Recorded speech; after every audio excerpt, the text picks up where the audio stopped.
One of the things I think a lot of people need to understand is we aren't a museum piece. The Inupiaq people are a living people and a living culture. Even though we're in northern Alaska, which covers this vast area from Nome all the way over the Canadian border, is that there's this extreme value of interconnectedness and interdependence. It's a hunting society, a gathering society from thousands of years. This is what creates our culture. That special relationship between humans and the natural world and the animals, and that it teaches you how to have a society that doesn't do too much harm to the world. Love and respect for nature, for one another, for our elders. Very, very fundamental value, key to life. Our values are something that bind us all. The importance of sharing with one another, the importance of spirituality, and the connection to the land, our traditions, how we hunt, sharing of stories and songs and dances. I'm Inupiaq. I'm from the Arctic Ocean. I am Inupiaq. It's very important to me. It's who I am as a person. And we're very proud of who we are, and we want to continue that.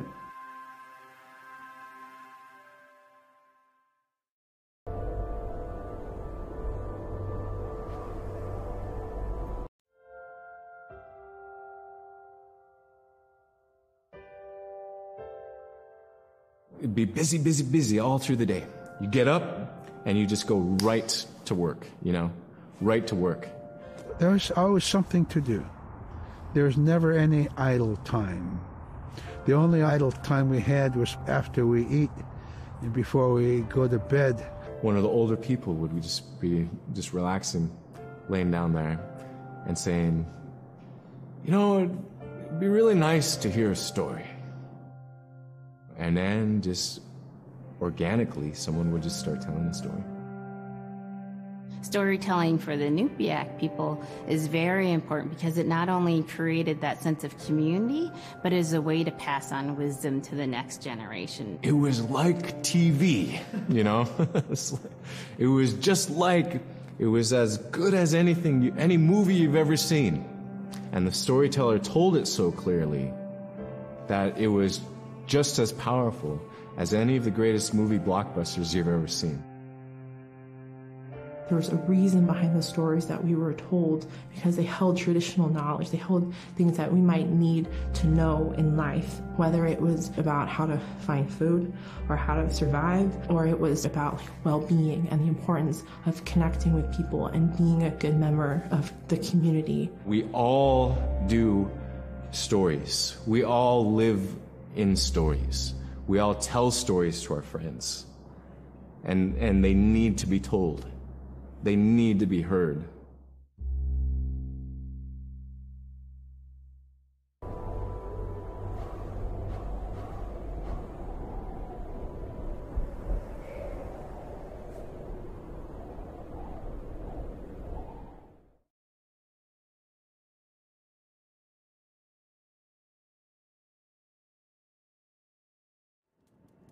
Unip kaakote aksiikpin.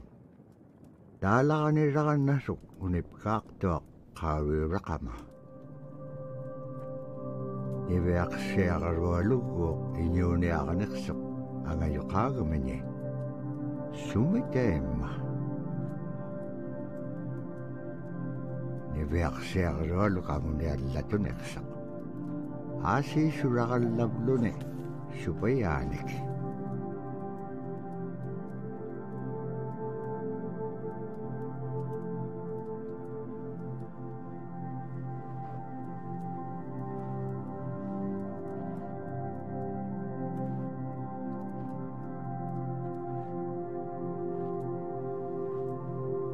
Iñuuniaqhutik anuqqautigaiti. Anuqulingaallaaqsuq. Anuqulingaallaaqpaalluni. Kisaimma paniqniallaaqsivut. Niveaqsiaqarualuk kisaimma isummeqpoq. Tabrasi kangit chakwaksiga summan anukhlisuguruku magan. Summan anukhlingalyag magan. Tabrasi kangit chakwaksiga summan anukhlisuguruku magan.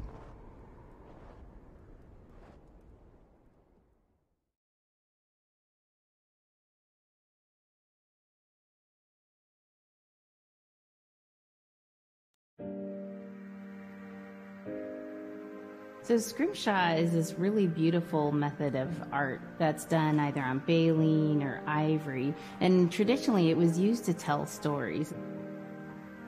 Each etching is telling a story of some event.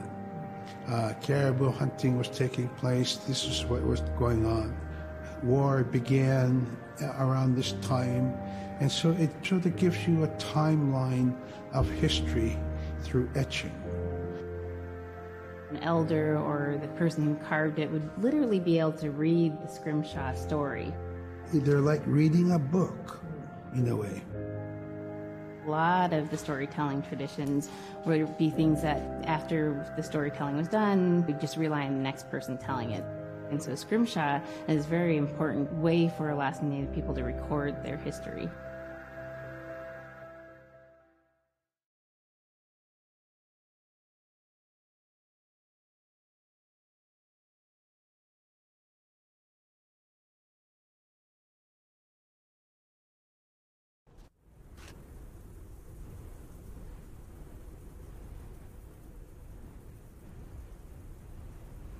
Anukhulak paitlugi suniraganay chokunni.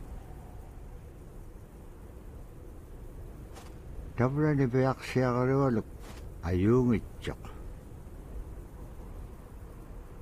Padyagniuliksok.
Tukutawayaktok kisimreomi.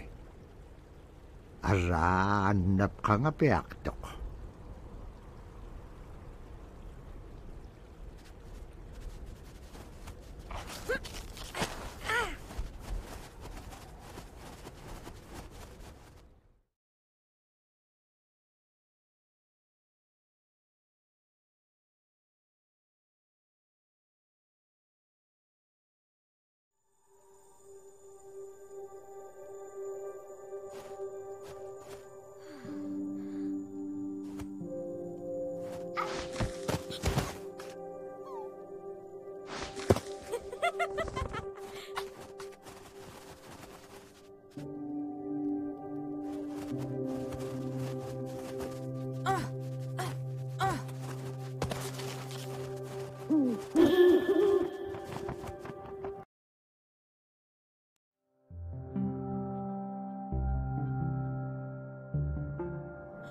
When I was growing up, my grandpa had a pet white fox.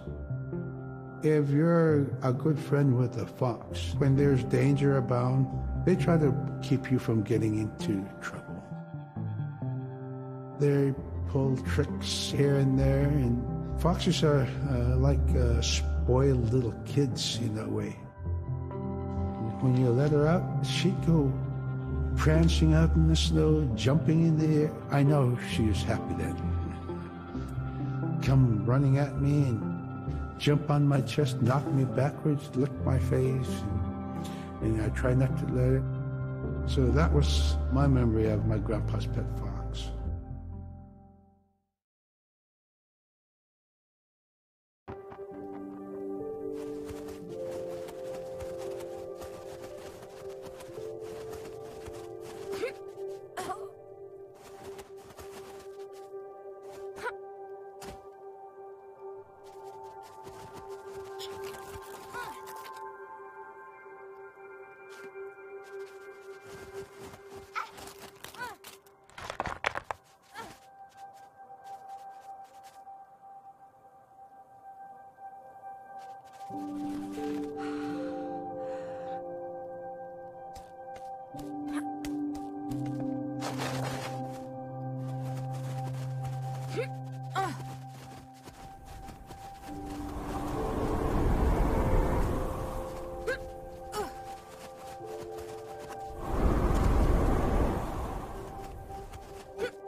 Caribou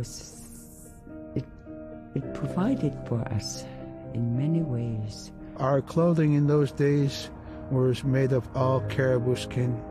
I grew up wearing caribou pants, mittens, caribou skin mattress, blankets. Some people had boots that were made with wolf leggings, sealskin sole bottoms. Baleen was shaved to make insoles. They kept us quite dry and warm as well. But the caribou skin clothing was the best. We would get as many yearlings as we could for our outer clothing. And for a heavy winter, we would get caribou in February or March because the hair was the longest and the skin was the thickest, and we would use those for our winter gear.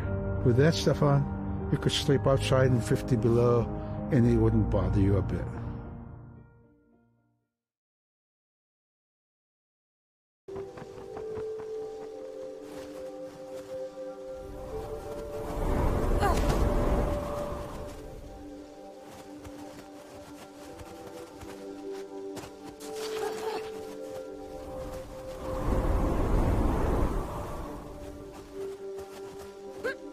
Niveaksiagarualup kangersingarok supaya ikayok takakanib luwit. Allawlun itam na tarigan niyak.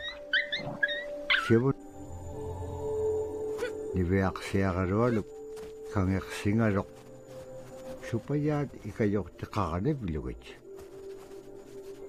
Allawlun itam na tarigan niyak. Sibuneksip kangaga Niveaksiagarualuk kanudun pekpaganak tilangit tamat ko ikayok tauruat.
Silla is the weather.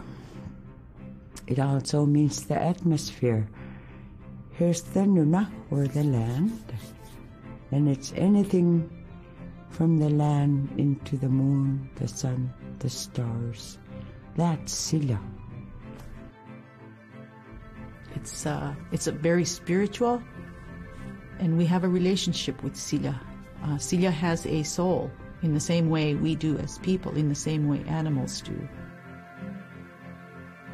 I think spirit helpers in and of themselves are really about how we're connected with things. And so it may be that there is a spirit helper that shows themselves as a bird to show you the way home, or it may be a spirit helper that actually decides to show themselves with the face and body of a man instead of their animal form. And so I think one of the things that's hard to understand is that it's not one way of seeing things. It's one way of knowing you're connected to everything. We've always had that spirituality of everything around us. It's the interaction you have with the air you breathe, the ocean that you gather resources from, the rivers from which you gather fish, the tundra from which you pick berries, the animals that give themselves. It's all of that.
Liveaksiaqalualugu teriganniaqalu ikayuuti piaqtuk.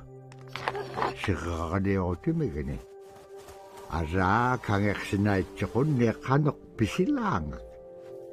Aglaan tavra atautsikun aingaluk.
In the winter, when we're traveling, we didn't build sod houses, we built snow houses. In Canada, they call them igloo, but here in Alaska, we call them apuyak. We'd do a day of travel, and then we'd make a apuyak. The next day, my father would set traps, spend the day there, rest the dogs, give them something to eat, and then the following day, we continued to the next place.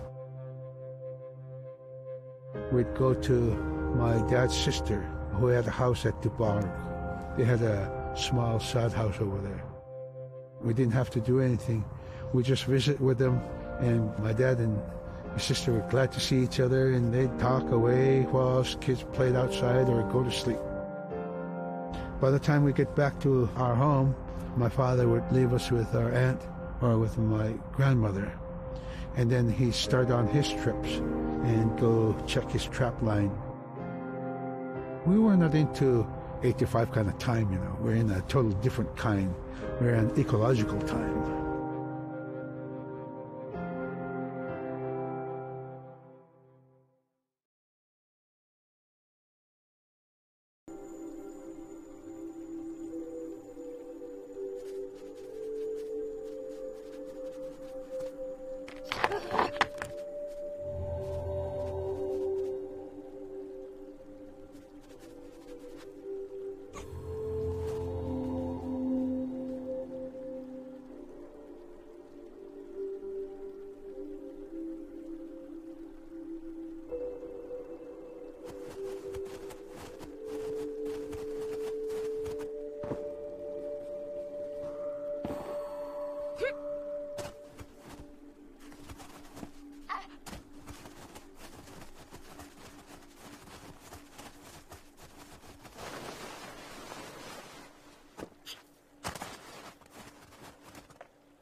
Iverksiarolu tikitka aanarpini.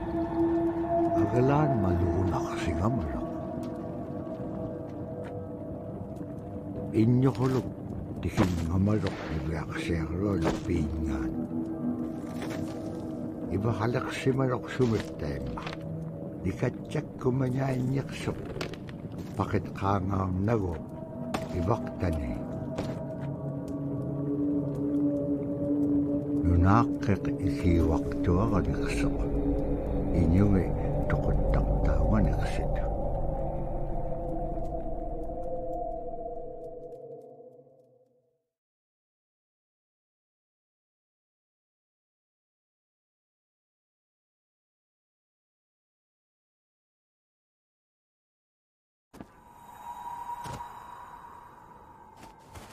Niveaksiarolu upperingitka tautuktani. Tautukunaqtuaq sunapayaaq siquminganiqsuq. Niveaksiagalum inyuniakatingi pisaullaganeksut. Kanakumnya. Ano kolak palkhenyam dahil nakumanyait ka.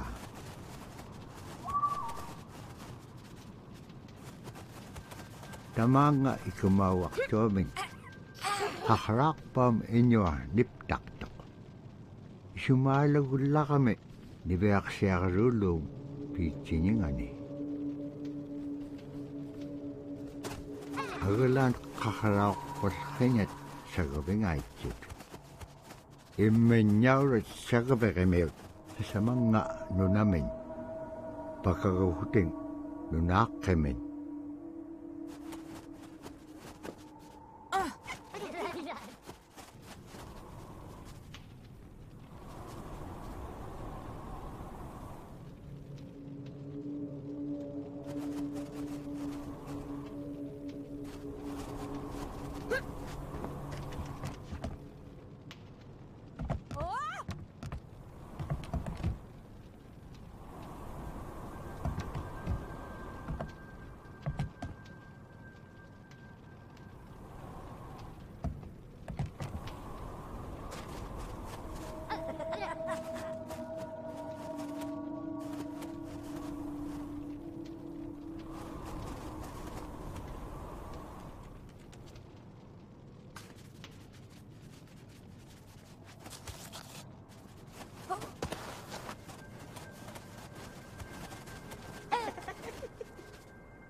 Hi, Gwen, today.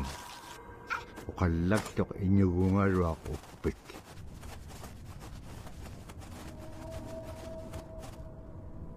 Kano ko mailisimanek pa nga. Isumulagtok ni Beaksya karualo ko. Kano kita pura, kano ngagikpen. Kailaw di ka piyup ko. Ikayo ko niya kalawikpen kimon dahil nanakek. Sa bakit ilanga?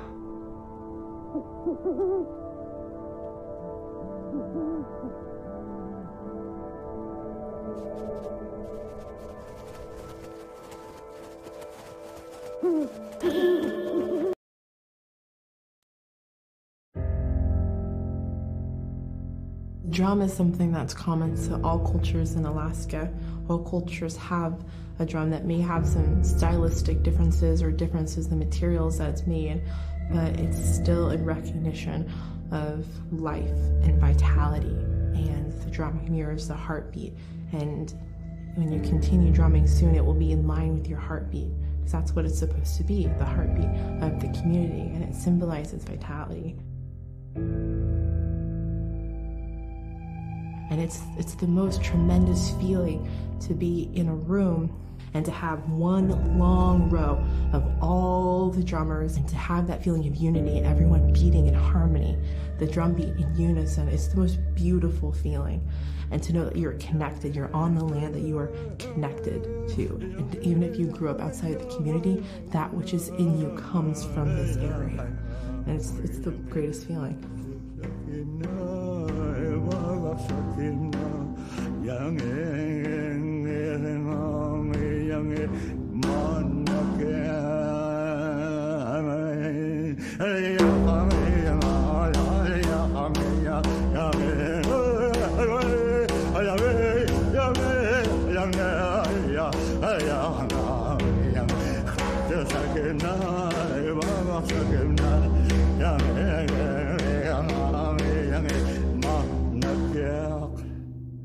Man, I went at it and look what happens. Oh.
Kaya rock to the version rollo okay.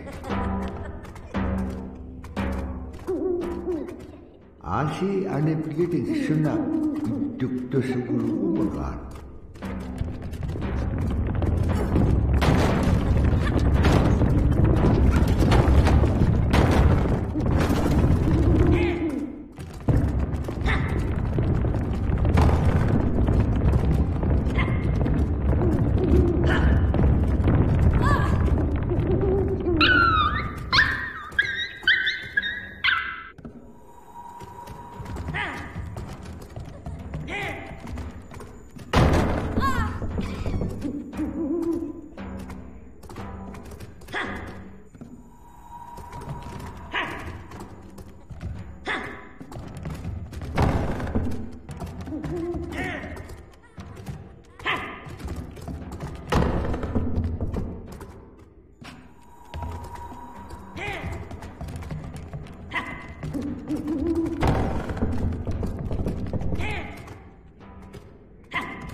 Siya rollo sabat ko may ahalawin imanyaw bakit ka upyo kayaw dinga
ni beak siya karua loko tingarok kilaw delegahone.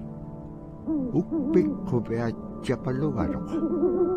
Asi tabura pibi takiliw di beak lagaga ni beak siya karua loko.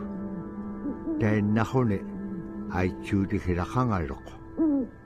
Ukpik ukalagtok. Uvaw na kao nagingagiga iliginun pikit kublugo.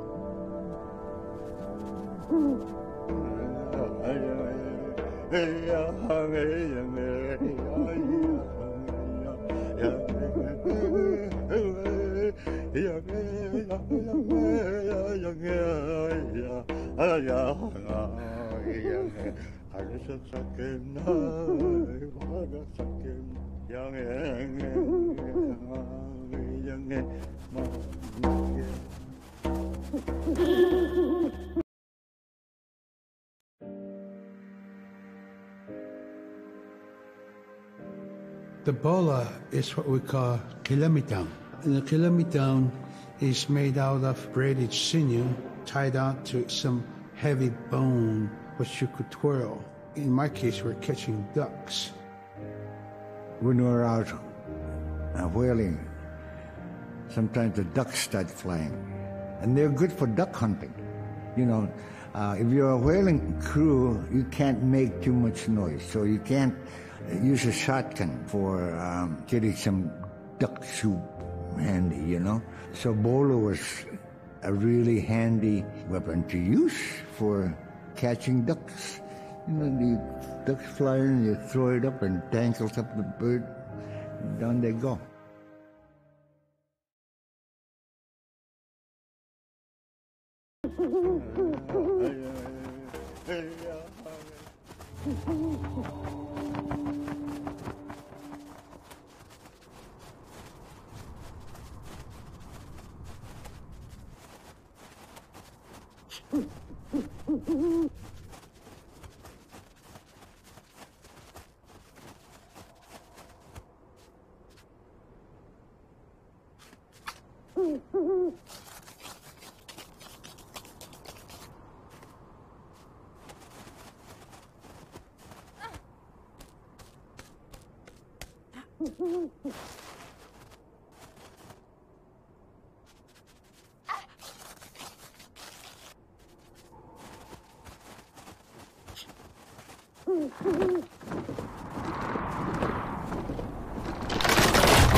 Tabrataina igilehotek. Libeaksiarualum atoka ukpium aichuta.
Sila taane nunaaqqimata innuqulukkassuqaak.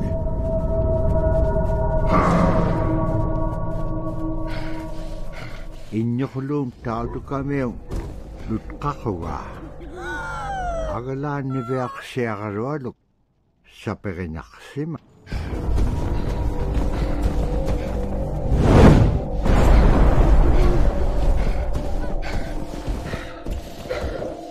Kinnalif saapiaq toqtautukamiu qilamittaun. Tabra.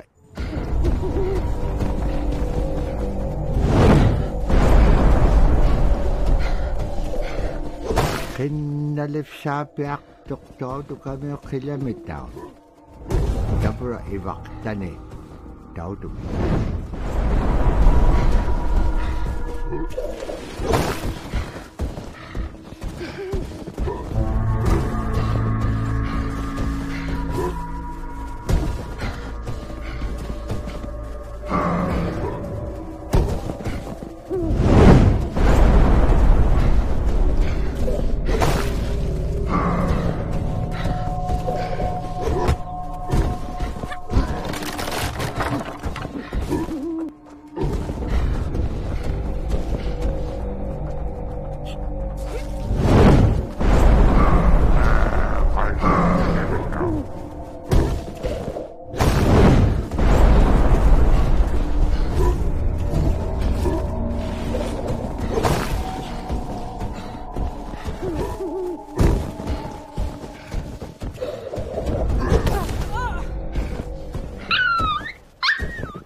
Annapqaallikkaluaqtuk agalaan igilauniga siqqaqanaqsisiinñaqtuq.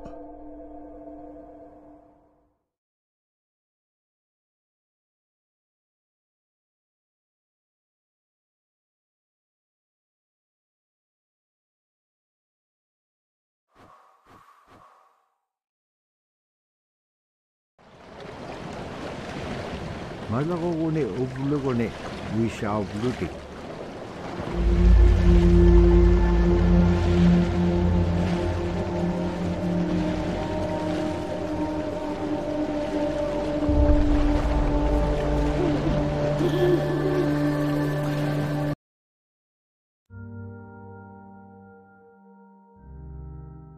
The scaredest I've ever been, I was 12 years old.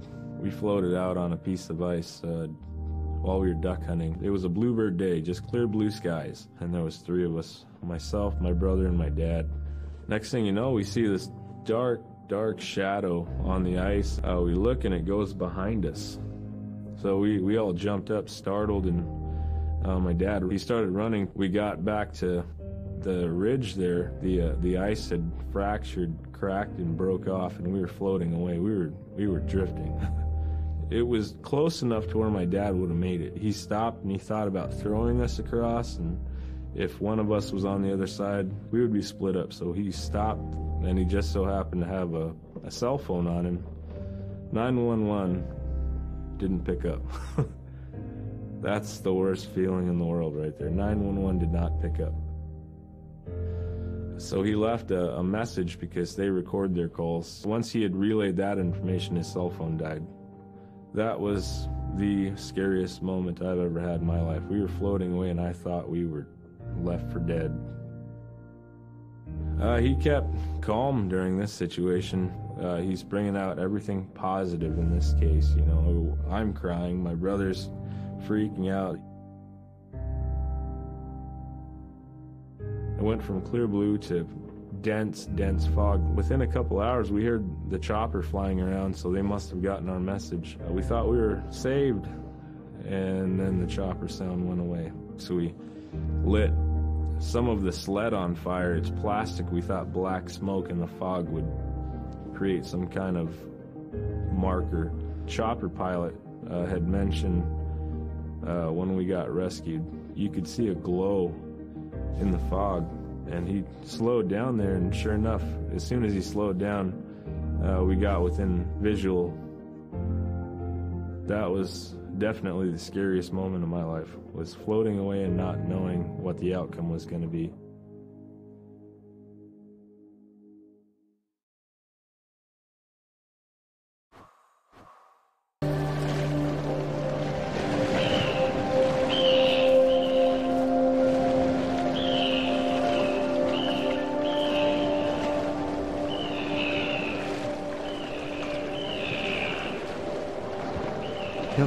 Tuvakarua mutikitja. Hagalan tuavik pagabitja.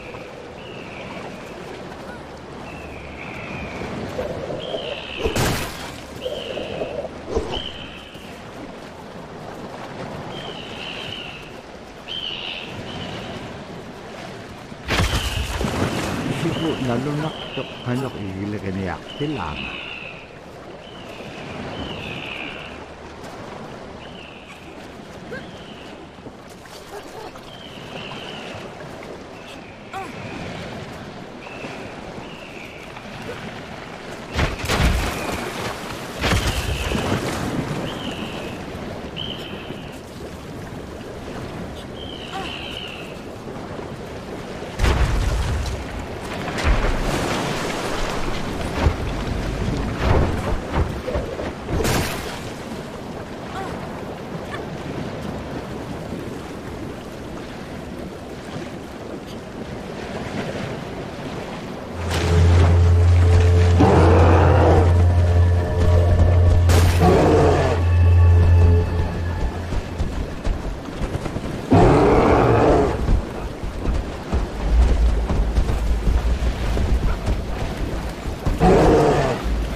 saasa ko may akalugunan ako. Anak ko rin. Pinatita kami. Kami nanok. Likat jalay.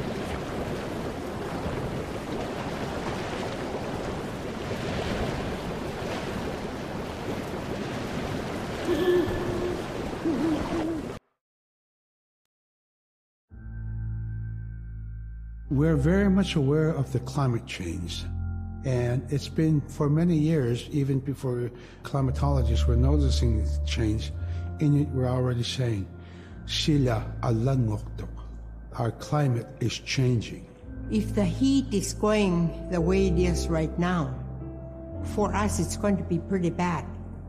Different birds are coming, and they're coming earlier, and sometimes rain is more than what we want, because when there's more rain, we know it's going to melt the permafrost. In my time as a young whaler, when I was 9 years old, we're hunting from ice that was about 25 feet thick. And there was giant icebergs already floating, coming by. That was the first signs of a changing climate. Ice that never broke before was now moving. Now, here it is 50 years later, we're hunting whale from ice that's 18 inches thick. There's no more thick ice. It's creating a malfunction in our whaling season, is what it is. And actually, more than that, all seasons in general. I think we are more scientists than more people will realize. We have more knowledge of those things than people will ever know.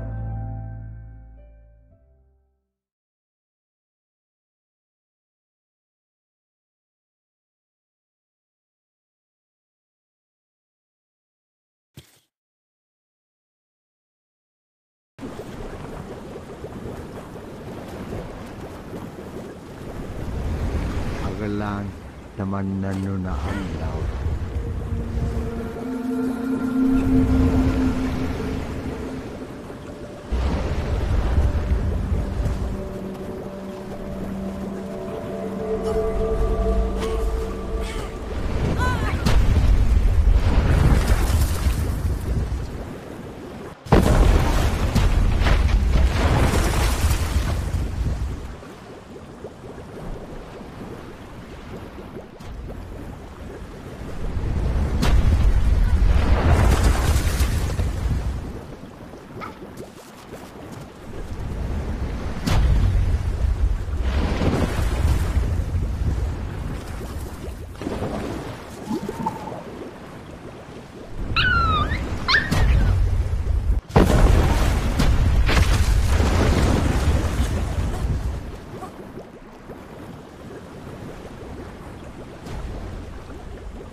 Luktalanit sa ano ba yan?